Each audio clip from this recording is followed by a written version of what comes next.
Welcome. In front of me I have Samsung Galaxy S21 and I'm going to show you how you can find hidden apps on the home screen and the menu. So as you can see, when I tap here and go for the settings and choose the hidden apps, I just hide YouTube, right? So we cannot find it right here. We cannot find here and also right here, right?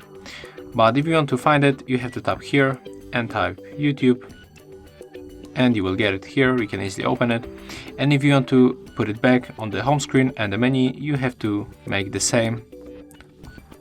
So go here, tap, and then just unselect. Click done.